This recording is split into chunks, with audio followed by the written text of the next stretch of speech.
Hey, Scarefest fans, this is Joe Lewis, and if you're freaking out because I'm in blue, so am I.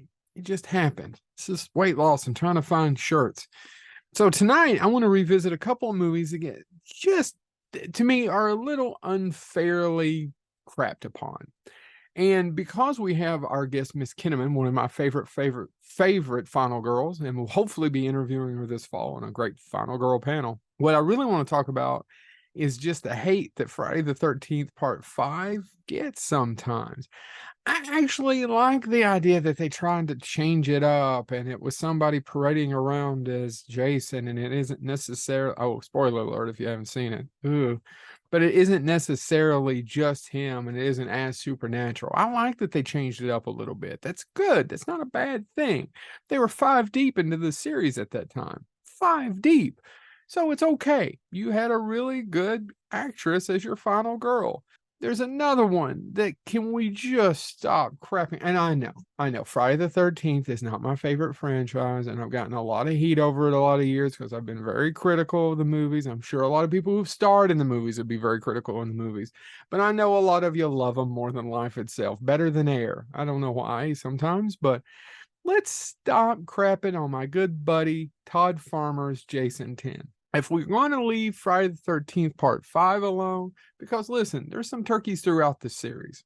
There just is. Then the fact, well, technically they shot the leprechaun into space before they did Jason. Let's leave that alone. The original intent, and because Todd Farmer has been interviewed by me a couple of times, has not made this secret, was to make Jason 10 into aliens. It was Jason as aliens in space. And it makes sense if you think about it. And Marines have to go in and take care of it and whatnot. It's a fun movie. I saw it. I was one of the 6 people who saw it in theaters. And here is what I should say you should do. Let it go. Please reach into your inner Elsa or whoever, whichever one their names are in those, Disney movies, and let it go. Because there's a lot of great jokes in Jason 10. And I get it. It's uneven because there's blood and then there's horror, but it's a horror comedy.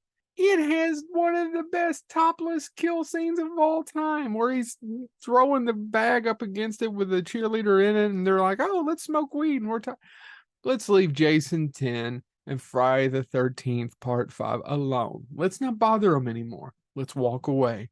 Let's slowly take a breath and go, every year they were making one of these movies, hiring young talent to try to get it done, and there was never any thought about 5 movies down the road. They didn't do it. None of the producers were thinking about that. It's not like Marvel today. It's not like we have phase 4 of Jason, phase 10 of Friday the 13th or Nightmare on Elm Street or Halloween. They didn't think about these things. They were cashing checks. And the fact that we got as good as we did is a testament to some of the wonderful people behind and in front of the cameras, because they were trying to cash checks. I assure you, I am going to defend Friday the 13th Part 5 for having the cojones to try something different. And the same thing with Jason 10. Put him in space. You put him everywhere else. He was in New York. He got dragged to hell when then Freddy's glove came and got his face mask.